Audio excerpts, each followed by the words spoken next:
The first minute by Chris Fenning book के बारे में। कभी सोचा है कि ऑफिस में कितनी बार ऐसा होता है कि एक सिंपल सा काम भी कॉम्प्लिकेटेड हो जाता है। मीटिंग्स खिंचती जाती हैं, ईमेल्स का जवाब नहीं आता और प्रोजेक्ट्स अटक जाते हैं। ये सब इसलिए नहीं कि लोग काम नहीं जानते या स्किल्ड नहीं हैं, बल्कि इसलिए क्योंकि कम्युनिकेशन क्लियर नहीं होता। फेनिंग अपनी किताब की शुरुआत इसी बात से करते हैं, कम्युनिकेशन ही सबसे बड़ी वजह है बिजनेस इनएफिशिएंसी की। हम अक्सर सोचते हैं कि किसी बात को समझाने के लिए पहले बैकग्राउंड देना जरूरी है, एक लंबा कॉन्टेक्स्ट देना चाहिए ताकि सामने वाला पूरी पिक्चर समझे। लेकिन फेनिंग इस सोच को उल्टा कर देते हैं। वो कहते हैं कि क्लैरिटी तभी आती है जब आप शुरुआत में ही साफ साफ बता दें कि आप क्या चाहते हैं और आपकी बात का पर्पस क्या है। एक्स्ट्रा डिटेल्स बाद में भी दी जा सकती हैं। अगर आप शुरुआत में ही मेन पॉइंट क्लियर नहीं करते तो सामने वाला कंफ्यूज हो जाता है और कॉन्वर्सेशन बार बार पीछे लौट जाती है। इमेजिन करो कि कोई दोस्त तुम्हें कॉल करता है और 5 मिनट तक ये बताता रहता है कि वो कहाँ था, क्या कर रहा था, किससे मिला, लेकिन आखिर में वो कहना क्या चाहता है ये पता ही नहीं चलता। अब सोचो, अगर वो शुरुआत में ही कह दे, भाई मुझे तुझसे एक फेवर चाहिए, तो तुम्हारा ध्यान एकदम शार्प हो जाएगा, क्योंकि तुम जान गए कि बात का मकसद क्या है। यही चीज प्रोफेशनल वर्ल्ड में भी काम करती है। फेनिंग न्यूरोसाइंस का एग्जाम्पल देते हैं। उनका कहना है कि हमारा दिमाग बहुत तेजी से जज करता है कि सामने वाला इंसान क्या कह रहा है, उसकी बात कितनी इंपॉर्टेंट है और क्या उस पर ध्यान देना चाहिए। अगर एक कॉन्वर्सेशन पहले 1 मिनट में ही रेलेवेंट न लगे तो हम मेंटली डिस्कनेक्ट हो जाते हैं। मतलब अगर आप शुरुआत में ही पॉइंट पर नहीं आते तो सामने वाला आपकी बात पर ध्यान ही नहीं देगा। ऑफिस एनवायरनमेंट में जब कम्युनिकेशन वेग होती है तो लोग असम्पशंस बनाने लगते हैं और असम्पशंस अक्सर गलत निकलते हैं। इससे काम में डिले होता है, गलतफहमियां बढ़ती हैं और फ्रस्ट्रेशन भी। लेकिन जब कोई पर्सन अपनी बात क्लियरली और कॉन्फिडेंटली रखता है तो ना सिर्फ वो क्रेडिबल लगता है, बल्कि उसकी बात समझना और उस पर एक्शन लेना भी आसान हो जाता है। एक और इंटरेस्टिंग बात फेनिंग बताते हैं। हम लोग अक्सर ये सोचते हैं कि क्लियर कम्युनिकेशन का मतलब है ज्यादा बोलना, लेकिन असल में कम शब्दों में साफ मैसेज डिलीवर करना ही सबसे इफेक्टिव तरीका है।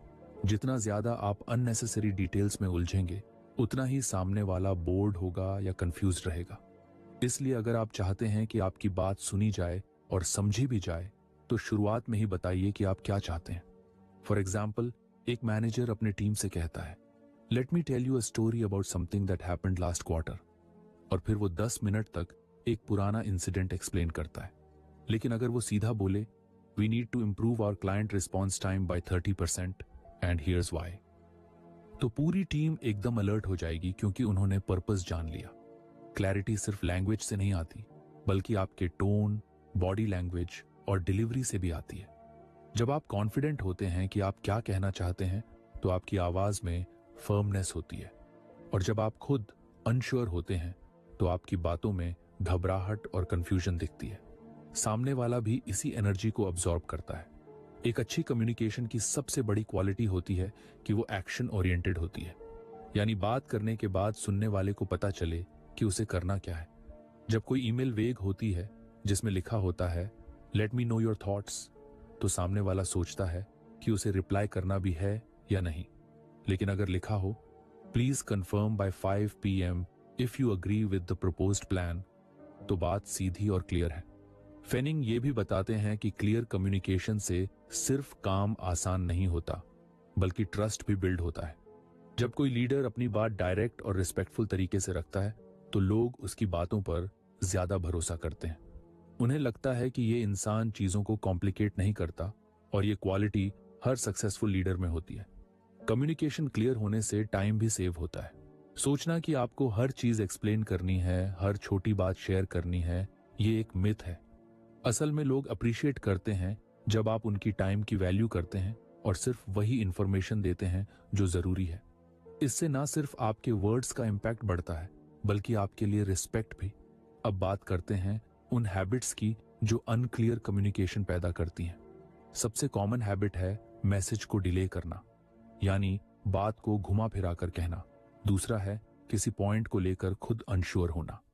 जब आप खुद ही नहीं जानते कि आप क्या कहना चाहते हैं, तो सामने वाला कैसे समझेगा। तीसरा है लिसनर को ओवरलोड कर देना डिटेल्स से। जब आप इतना कुछ एक साथ बोलते हैं कि मेन पॉइंट खो जाता है तो कम्युनिकेशन फेल हो जाती है।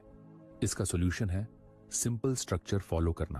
पहले बताओ कि आपका मकसद क्या है, पर्पस, फिर बताओ कि आप क्या चाहते हैं, आस्क, और आखिर में थोड़ी कॉन्टेक्स्ट दो अगर जरूरत हो। इस अप्रोच से सामने वाला आपकी बात को फिल्टर नहीं करेगा बल्कि एकदम क्लियरली समझ जाएगा।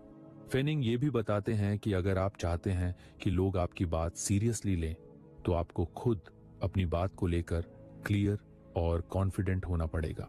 अगर आपको हमारी फ्री समरी अच्छी लगती है तो आप हमारे चैनल को सब्सक्राइब कर सकते हैं, हमारी मेंबरशिप खरीद सकते हैं या हमें यूपीआई के थ्रू सपोर्ट कर सकते हैं। अब समरी पर वापस चलते हैं। अगर आप हेजिटेशन के साथ बोलेंगे या हर सेंटेंस में may be, kind of, I think जैसे वर्ड्स का यूज करेंगे तो सामने वाला भी आपकी बात को लाइटली लेगा। इसलिए अपनी बात को स्ट्रॉन्ग और डायरेक्ट तरीके से रखना जरूरी है। एक और माइंडसेट शिफ्ट जो जरूरी है, कम्युनिकेशन का मकसद इंप्रेस करना नहीं बल्कि इम्पैक्ट क्रिएट करना होना चाहिए। जब आप क्लैरिटी के साथ बोलते हैं तो आप सामने वाले का टाइम रिस्पेक्ट करते हैं और उनको उस मैसेज के साथ छोड़ते हैं जिसे वो एक्शन में बदल सकते हैं। ऑफिस में कम्युनिकेशन को इफेक्टिव बनाने के लिए यह भी जरूरी है कि आप दूसरों की कम्युनिकेशन स्टाइल को भी समझें। कुछ लोग डायरेक्ट बात पसंद करते हैं, कुछ लोग थोड़ी कॉन्टेक्स्ट में कंफर्ट फील करते हैं, लेकिन किसी भी स्टाइल में शुरुआत में पर्पस और आउटकम बताना एक यूनिवर्सल टेक्निक है जो हमेशा काम करती है। इस पूरे कॉन्सेप्ट को समझने का एक सिंपल तरीका है। सोचो कि कम्युनिकेशन एक मैप की तरह है। अगर मैप में स्टार्टिंग पॉइंट और डेस्टिनेशन ही अनक्लियर है तो रास्ता कितना भी डिटेल्ड क्यों ना हो, आप पहुंच नहीं पाएंगे। लेकिन अगर स्टार्टिंग पॉइंट और डेस्टिनेशन क्लियर है तो रास्ता खुद ब खुद आसान हो जाता है। आखिर में फेनिंग का मैसेज बहुत सिंपल है। क्लियर कम्युनिकेशन कोई लग्जरी नहीं है, ये एक जरूरत है। ये ना सिर्फ आपकी प्रोडक्टिविटी बढ़ाता है बल्कि आपके रिलेशनशिप्स को भी स्ट्रांग बनाता है। चाहे आप एक जूनियर एम्प्लॉई हो या सीनियर मैनेजर, अगर आप अपनी बात को क्लियरली और कॉन्फिडेंटली रखना सीख गए तो आप किसी भी फील्ड में आगे बढ़ सकते हैं। कम्युनिकेशन को लेकर ओवर थिंकिंग करना छोड़िए और प्रैक्टिस कीजिए कि अपनी बात कम शब्दों में बिना घुमाए फिराए एकदम साफ साफ कैसे रखनी है। इसी में असली स्मार्टनेस है। मान लो किसी कॉन्वर्सेशन की शुरुआत सिर्फ 30 से 60 सेकंड में इतनी पावरफुल हो कि सामने वाला तुरंत समझ जाए कि बात क्या है, क्यों हो रही है और उसे करना क्या है। यही है फेनिंग की किताब का मेन फॉर्मूला, CPQ मेथड, यानी कॉन्टेक्स्ट, पर्पस, क्वेश्चन। ये टेक्निक सिखाती है कि किसी भी बातचीत या मैसेज की शुरुआत कैसे क्लैरिटी के साथ करनी है ताकि ना टाइम वेस्ट हो और ना कंफ्यूजन पैदा हो। अब हम रोजमर्रा के कामों में देखते हैं कि लोग बात की शुरुआत कहानियों से करते हैं, पुराने अपडेट्स देने लगते हैं या फिर धीरे धीरे पॉइंट तक पहुंचते हैं। फेनिंग कहता है कि यही सबसे बड़ी गलती है, क्योंकि इस अप्रोच से सामने वाले को समझ ही नहीं आता कि असल में बात किस बारे में है। CPQ मेथड इसे पूरी तरह बदल देता है। सबसे पहले बात करते हैं कॉन्टेक्स्ट की, यानी करंट सिचुएशन क्या है। आपको ये बताना है कि ये बात क्यों हो रही है, बैकग्राउंड क्या है, लेकिन बहुत शॉर्ट में।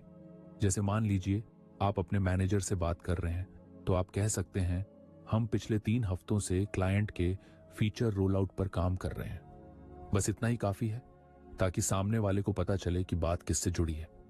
इसके बाद आता है पर्पस, यानी आप ये बात क्यों कह रहे हैं। कई बार हम बोलते रहते हैं लेकिन सामने वाले को समझ ही नहीं आता कि हमने ये बात क्यों उठाई। फेनिंग बताते हैं कि शुरुआत में ही क्लियरली बोलिए कि आप इस टॉपिक को अभी क्यों लाए हैं। जैसे आप कह सकते हैं, मैं एक ऐसी प्रॉब्लम डिस्कस करना चाहता हूं जो हमारी टाइमलाइन डिले कर सकती है। अब बात साफ हो गई कि पर्पस क्या है, रोड ब्लॉक पर बात करनी है। और तीसरा स्टेप है क्वेश्चन, यानी सामने वाले से आपको क्या चाहिए। क्या वो कोई डिसीजन लें, कोई परमिशन दें या सिर्फ अपना फीडबैक दें। पॉइंट पर आ जाइए। जैसे बोलिए, क्या आप टेस्टिंग फेज को 1 हफ्ते एक्सटेंड करने की अप्रूवल दे सकते हैं। अब सामने वाला पूरी तरह जान गया कि आपने क्या कॉन्टेक्स्ट दिया, क्यों दिया और उससे आप क्या चाहते हैं। इस मेथड की सबसे बड़ी ताकत है कि ये कॉन्वर्सेशन को क्लियर और फोकस्ड बनाता है। एक ऐसा पैटर्न क्रिएट करता है जिसे आप किसी भी सिचुएशन में यूज कर सकते हैं। चाहे आप अपने मैनेजर को कोई इशू बताना चाहें, किसी से फीडबैक लेना हो, किसी को अपडेट देना हो या किसी कॉन्फ्लिक्ट को रिजॉल्व करना हो। अब सोचिए जब आप किसी को बिना सीपीक्यू के अप्रोच करते हैं तो कैसे बात फैल जाती है। जैसे एक्चुअली पिछले महीने क्लाइंट ने कुछ नए फीचर्स मांगे थे, फिर हमने उस पर काम शुरू किया, फिर टेस्टिंग शुरू की, लेकिन अब तक सामने वाला बोर्ड हो चुका है और सोच रहा है कि पॉइंट कब आएगा। लेकिन सीपीक्यू मेथड में आप पहले 30 सेकंड में ही सब साफ कर देते हैं और सामने वाला रेडी हो जाता है डिसीजन लेने के लिए। फेनिंग की खास बात यह है कि उन्होंने अपनी किताब में ऐसे दर्जनों एग्जाम्पल्स दिए हैं जो रियल लाइफ सिचुएशन से जुड़े हुए हैं। मान लो आपको अपने मैनेजर से किसी डेडलाइन पर बात करनी है, तो आप बोल सकते हैं, कॉन्टेक्स्ट, हमने पिछले स्प्रिंट में 2 मॉड्यूल्स पूरे किए हैं। पर्पस, मैं नेक्स्ट वीक की प्लानिंग से पहले एक पॉइंट क्लियर करना चाहता हूं। क्वेश्चन, क्या हम क्लाइंट से क्लैरिफिकेशन ले सकते हैं कि उन्हें कौन सी प्रायोरिटी चाहिए? या फिर अगर आप किसी कॉलीग से फीडबैक चाहते हैं। कॉन्टेक्स्ट, मैंने पिछले हफ्ते प्रेजेंटेशन बनाया था जो क्लाइंट को भेजा गया था। पर्पस, मैं जानना चाहता हूं कि उसमें क्या इंप्रूवमेंट की गुंजाइश है। क्वेश्चन, क्या आप मुझे 5 मिनट दे सकते हैं अपना फीडबैक देने के लिए? जब आप बार बार इस मेथड को यूज करते हैं तो ये आपकी हैबिट बन जाती है। फिर ना तो आप अपनी बात घुमा फिरा कर कहते हैं और ना ही सामने वाला कंफ्यूज होता है। बात साफ होती है, शॉर्ट होती है और रिजल्ट ओरिएंटेड होती है। यही तो चाहिए हर प्रोफेशनल सेटिंग में। अब थोड़ा सोचिए, जब हम किसी से बात करने जाते हैं तो हमारा गोल क्या होता है? सिंपल सामने वाला हमारी बात समझे और उस पर कोई एक्शन ले। लेकिन जब हम वेग बातें करते हैं तो ना समझ आता है, ना कोई एक्शन होता है और हम फ्रस्ट्रेटेड हो जाते हैं कि कोई हमें सीरियसली नहीं लेता। सीपीक्यू मेथड इस फ्रस्ट्रेशन को खत्म करता है, क्योंकि इसमें हर बात का एक स्ट्रक्चर है। बैकग्राउंड दो, मकसद बताओ और सवाल पूछो। एक और पावरफुल चीज जो फेनिंग ने बताई वो ये है कि सीपीक्यू सिर्फ ऑफिस में ही नहीं, पर्सनल लाइफ में भी काम आता है। इमेजिन करो, तुम अपने दोस्त से कुछ कहना चाहते हो तो सीधा बोलो, तूने पिछले हफ्ते जो एडवाइस दी थी उस पर मैंने सोचा और अब मैं तुझसे एक और राय लेना चाहता हूं। क्या तुझे लगता है कि मुझे जॉब स्विच कर लेनी चाहिए? अब ये बात क्लियर है, मीनिंगफुल है और समय भी बचाती है। एक और बेनिफिट ये है कि जब आप सीपीक्यू मेथड यूज करते हैं तो लोग आपको ज्यादा रिलायबल और ऑर्गेनाइज्ड समझते हैं। उन्हें लगता है कि ये इंसान अपनी बात को क्लियरली रख सकता है, तो ये डिसीजंस भी स्मार्टली लेता होगा। इससे आपका क्रेडिबिलिटी भी बढ़ता है। अक्सर होता यह है कि हम सोचते हैं कि क्लियर बोलने का मतलब है कि हम रूड लग सकते हैं या लोग हमें बॉस ही समझ लेंगे, लेकिन सीपीक्यू ऐसा नहीं करता। ये मेथड रिस्पेक्टफुल और प्रोफेशनल दोनों है। आप सामने वाले को पूरा सम्मान देते हैं, लेकिन साथ ही अपनी बात असर्टिवली भी रखते हैं। अब थोड़ा प्रैक्टिस की बात करते हैं। शुरुआत में सीपीक्यू ऑकवर्ड लग सकता है क्योंकि हम आदत में नहीं होते पॉइंट पर आने की, लेकिन जैसे जैसे आप प्रैक्टिस करेंगे ये नेचुरल फील होने लगेगा। ट्राई कीजिए, ईमेल लिखते समय पहले सोचिए कॉन्टेक्स्ट क्या है, फिर पर्पस क्या है और आखिर में क्वेश्चन क्या है, और देखिए कैसे आपकी ईमेल्स शॉर्ट और इफेक्टिव बन जाती हैं। फेनिंग की फिलॉसफी सिंपल है, लोगों के पास टाइम कम है, अटेंशन कम है और पेशेंस भी कम है। अगर आप चाहते हैं कि आपकी बात सुनी जाए तो पहले 30 सेकंड में ही वो सब कहिए जो मैटर करता है, और सीपीक्यू इस काम में आपका सबसे स्ट्रॉन्ग टूल है। अब एक बार फिर सोचिए, अगर आप हर कॉन्वर्जेशन की शुरुआत इस तरह करें कि सामने वाला 60 सेकंड में ही सब समझ जाए, तो कितने मिसअंडरस्टैंडिंग्स, डिलेस और अननेसेसरी मीटिंग्स से बच सकते हैं। यही पावर है सीपीक्यू मेथड की। आपका काम है इस मॉडल को अपनी डेली कम्युनिकेशन में अप्लाई करना।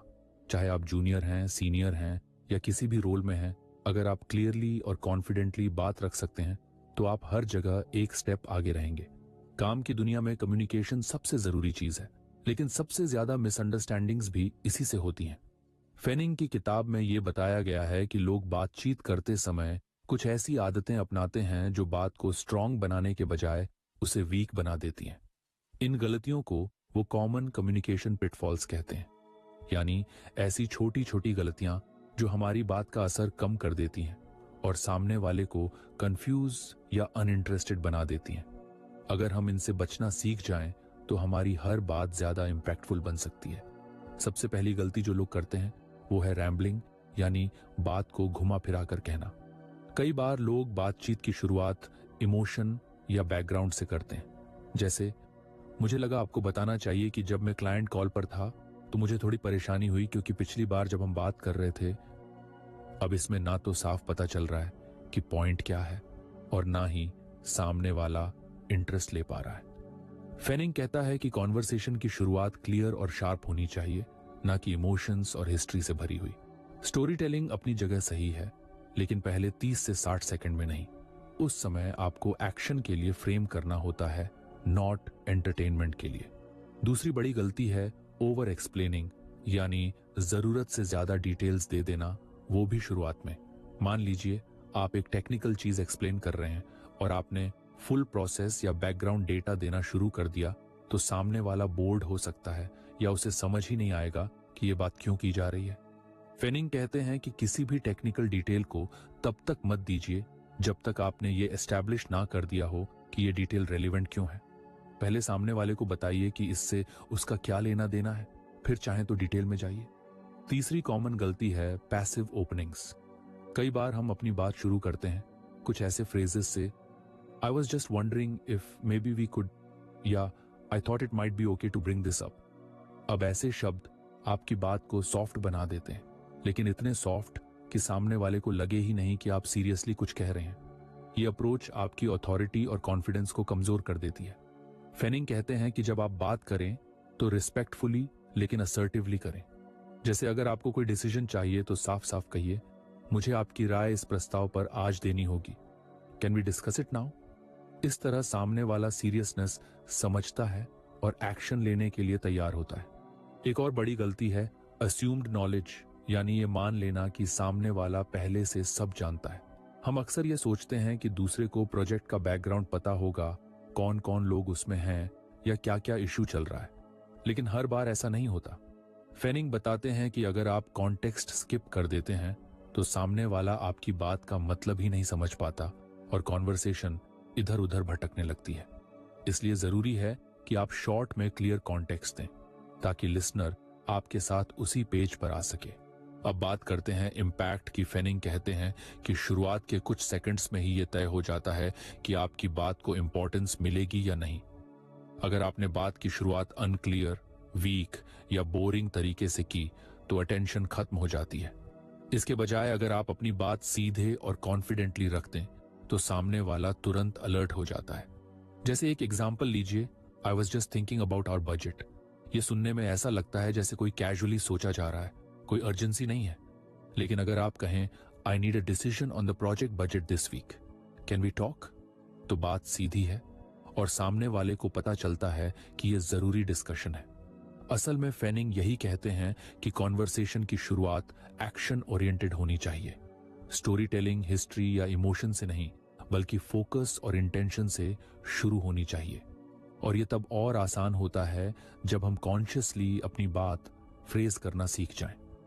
अब थोड़ा सोचिए, क्या आपने कभी किसी मीटिंग में ऐसा फील किया है कि लोग बोल तो रहे हैं लेकिन पॉइंट पर नहीं आ रहे? या फिर कोई ईमेल आया हो जिसमें इतना सारा लिखा है कि असली बात समझ ही ना आए? ये सब इसी कारण होता है कि लोग कम्युनिकेशन के इन पिटफॉल्स में फंस जाते हैं। इसलिए अगर आप इन आदतों से बचें तो आपकी बात औरों से अलग लगेगी।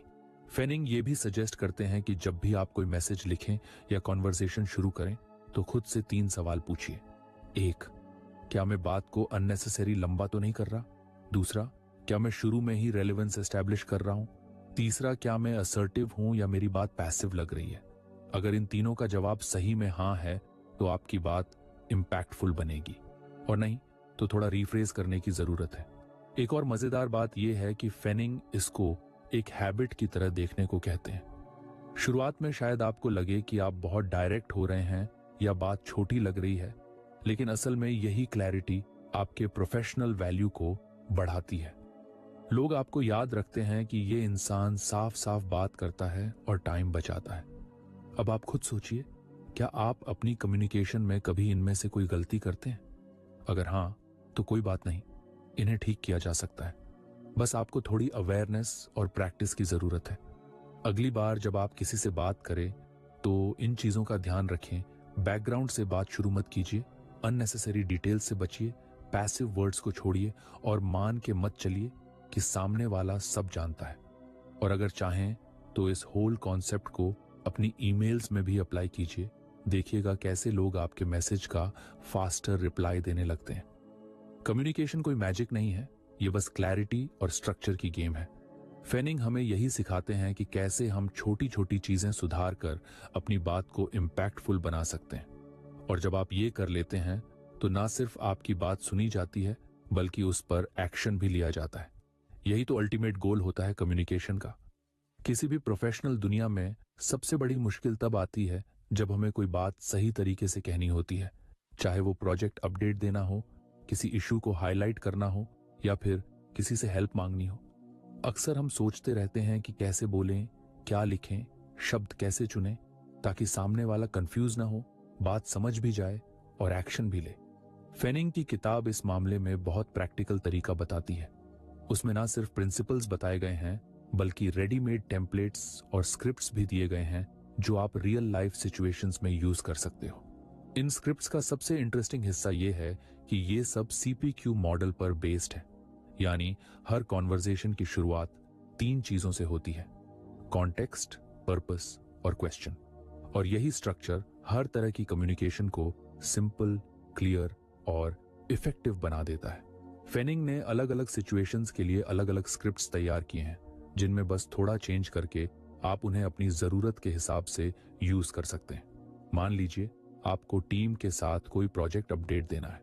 अब आमतौर पर लोग मीटिंग में आते हैं और बोलना शुरू कर देते हैं, so last week we did this, then we had a blocker, then something else happened. और इस तरह 5 मिनट तक बात अनक्लियर रहती है। लेकिन फेनिंग के स्क्रिप्ट में यह है कि आप शुरुआत ही क्लैरिटी के साथ करें, जैसे We've completed 80% of the module. The final 20% is delayed due to testing issues. I'd like to discuss if we need additional support to meet the deadline. अब देखिए, इसमें कॉन्टेक्स्ट, प्योरपस और एक्शन का क्वेश्चन तीनों क्लियर है। पूरी टीम समझ जाती है कि कहां खड़े हैं और आगे क्या करना है। अब मान लीजिए आपको कोई प्रॉब्लम स्टेटमेंट रखना है, यानी कोई इश्यू एक्सप्लेन करना है और उस पर डिसीजन चाहिए। तो यहां भी लोग अक्सर डिटेल में चले जाते हैं या सिर्फ कंप्लेंट जैसा टोन यूज करते हैं। फेनिंग का स्क्रिप्ट कहता है कि पॉइंट पे आइए, जैसे we are hitting a performance bottleneck with the current setup. I believe we need to explore alternate tools. Can we review options tomorrow? इससे सामने वाले को साफ समझ आता है कि प्रॉब्लम क्या है, अर्जेंसी क्या है और नेक्स्ट स्टेप क्या हो सकता है। अब एक कॉमन सिनारियो लेते हैं, किसी से हेल्प मांगना। यहां पर हम अक्सर हेजिटेंट हो जाते हैं और हमारी टोन बेहद अनसर्टेन हो जाती है। I was wondering if maybe you could take a look at this sometime. इस तरह की बातें हमें अनश्योर बना देती हैं। फेनिंग कहते हैं कि क्लियर, रिस्पेक्टफुल और कॉन्फिडेंट तरीके से बात रखो, जैसे मैं एनालिटिक्स मॉड्यूल पर देरी से मिल रहा हूं, can you help review the data logic bye Wednesday? इससे बात में सीरियसनेस और क्लैरिटी दोनों आती है और सामने वाले को भी पता होता है कि आप सिर्फ कैजुअल नहीं हो, रियल हेल्प चाह रहे हो। ईमेल कम्युनिकेशन में तो ये टेम्पलेट्स और भी ज्यादा काम आते हैं। अक्सर हमारे ईमेल्स इतने लंबे हो जाते हैं कि सामने वाला पढ़ ही नहीं पाता या फिर उसमें से मेन पॉइंट मिस कर देता है। फेनिंग सजेस्ट करते हैं कि सब्जेक्ट लाइन से लेकर बॉडी तक CPQ अप्रोच फॉलो करें। जैसे अगर आपको किसी मीटिंग को रीस्केड्यूल करना है तो सब्जेक्ट हो सकता है request to reschedule Thursday's planning meeting, और बॉडी में context, Thursday's client review has shifted to the same time as our planning session. Purpose, we need to reschedule our internal sync so we are prepared. Question, would Friday 10 AM work for you? अब सोचिए, ऐसा email पढ़ने में भी आसान है, समझने में भी और रिप्लाई करने में भी। फेनिंग ये भी कहते हैं कि इन स्क्रिप्ट्स को आप एक बार याद कर लें या कम से कम प्रैक्टिस कर लें तो धीरे धीरे ये आपके बातचीत के तरीके का हिस्सा बन जाती हैं। जैसे हम कुछ रेडीमेड फ्रेजेस सीख लेते हैं जो हर जगह चल जाते हैं, वैसे ही ये स्क्रिप्ट्स भी प्लग एंड प्ले होती हैं। बस थोड़ा अडेप्ट कीजिए, सामने वाला कौन है और सिचुएशन क्या है, फिर यूज कर लीजिए। इसके अलावा वर्बल और रिटन दोनों में ये फॉर्मेट्स इक्वली यूजफुल हैं। आप चाहे मीटिंग में बोल रहे हों, जूम पर अपडेट दे रहे हों, ईमेल भेज रहे हों या इवन कोई मैसेज लिख रहे हों, हर जगह CPQ बेस्ड स्क्रिप्ट्स आपको कॉन्फिडेंट और क्लियर कम्युनिकेटर बनाती हैं। मान लीजिए किसी जूनियर टीम मेंबर से फीडबैक चाहिए। अब आप बोलते हैं, so how do you feel about the report? ये थोड़ा वेग है और उन्हें समझ ही नहीं आता कि क्या बताना है। लेकिन अगर आप फेनिंग के स्टाइल में कहें, you work closely on the report for 2 weeks, context, I want to know if the structure is working और needs adjustment, purpose, can you share your honest feedback by end of day, question. तो ना सिर्फ message clear है बल्कि सामने वाले को भी फील होता है कि उनकी राय मैटर करती है। इसी तरह अगर कभी कोई डिले एक्सप्लेन करना हो, जो कि बहुत कॉमन सिचुएशन है, तो भी फेनिंग का मॉडल काम आता है। अक्सर हम ऐसा कहते हैं, sorry I couldn't finish the task, I had back to back meetings and. लेकिन फेनिंग कहते हैं कि उस एनर्जी को शिफ्ट करो और बातचीत को अकाउंटेबिलिटी और सॉल्यूशन की तरफ ले जाओ। जैसे, the task is pending due to scheduling conflicts, context, I want to avoid further delays, purpose, can we move the deadline to Friday and I'll block time for it, question। इससे आपकी बात honest भी लगती है और solution oriented भी। फेनिंग ये भी बताते हैं कि स्क्रिप्ट्स मैकेनिकल नहीं लगती अगर आप उनमें अपनी टोन और स्टाइल रखो। यानी CPQ एक फॉर्मूला है, लेकिन उसकी डिलीवरी नेचुरल होनी चाहिए। आप अपने शब्दों में बात रखो, बस स्ट्रक्चर वही रहना चाहिए। इससे आपकी बात ऑर्गेनाइज्ड लगेगी, लेकिन रोबोटिक नहीं। असल में ये सारी चीजें प्रोडक्टिविटी बढ़ाने के लिए है। जब कम्युनिकेशन क्लियर होती है तो कंफ्यूजन कम होता है, मीटिंग शॉर्ट होती हैं, डिसीजंस फास्ट होते हैं और काम एफिशिएंट होता है। और सबसे बड़ी बात, लोग आपकी बात सीरियसली लेते हैं। अब सोचिए, अगर आपके पास हर सिचुएशन के लिए एक छोटा सा स्क्रिप्ट हो, जैसे एक रेडीमेड टूल, तो आपको सोचने में टाइम नहीं लगेगा, हेजिटेशन नहीं होगी और कॉन्वर्सेशन पावरफुल होगी।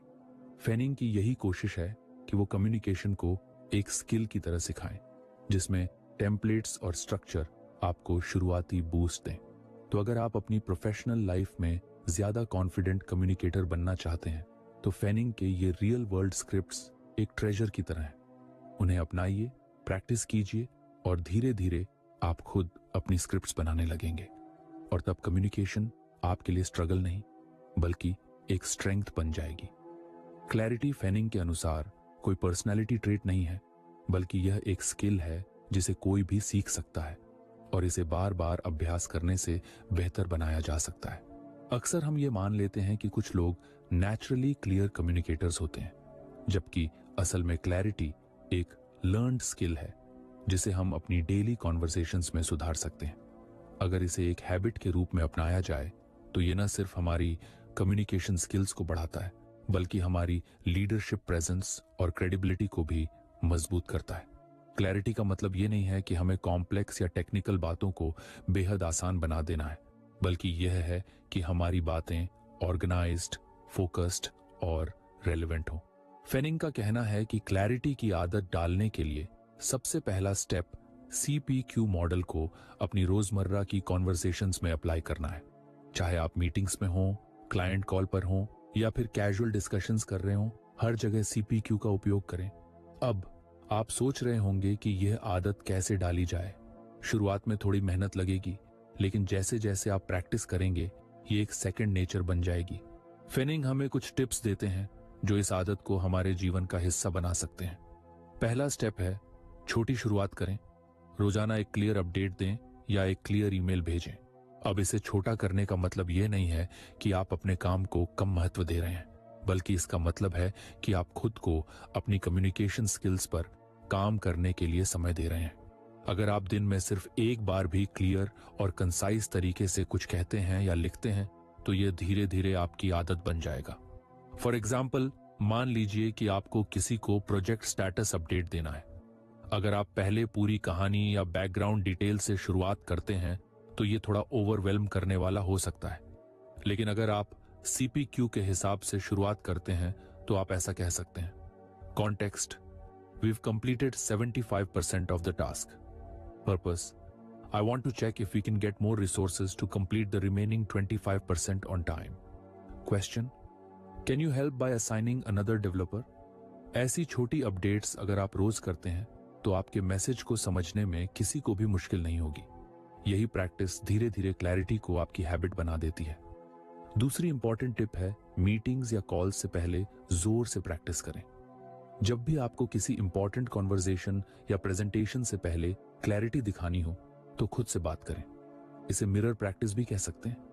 अपनी बातों को रिपीट करें और देखें कि क्या आप अपने मैसेज को सीधे और समझने योग्य तरीके से बता पा रहे हैं। कभी कभी हम अपनी बात को इतने तरीकों से सोचते हैं कि हमें खुद ही नहीं समझ आता कि हम क्या कहने जा रहे हैं। जोर से बोलने से हमें अपने शब्दों पर ध्यान देने का मौका मिलता है और हम अपनी डिलीवरी को बेटर कर सकते हैं। फिर तीसरी टिप है फीडबैक लें। किसी भी हैबिट को सुधारने के लिए फीडबैक बहुत जरूरी होता है। अपने पीयर्स से या कॉलीग्स से पूछें कि आपके मैसेज में क्लैरिटी थी या नहीं। अगर वो आपको बताएंगे कि आपने जो कहा था वह समझ में आया या नहीं, तो आप जान पाएंगे कि आपको किस एरिया में और इम्प्रूवमेंट की जरूरत है। ये फीडबैक आपको और बेहतर बना सकता है और क्लैरिटी की आदत को आपकी डेली कम्युनिकेशन का हिस्सा बना सकता है। ये ध्यान रखना जरूरी है कि क्लैरिटी सिर्फ कम्युनिकेशन तक सीमित नहीं है। जब आप अपनी बातचीत में क्लैरिटी दिखाते हैं तो ये आपके ओवरऑल लीडरशिप स्टाइल को भी प्रभावित करता है।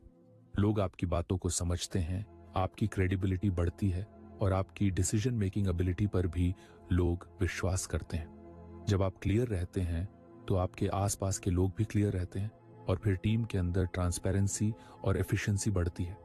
जैसे जैसे आप CPQ मॉडल को अपनी कम्युनिकेशन का हिस्सा बनाते जाते हैं, ये धीरे धीरे ऑटोमेटिक हो जाता है।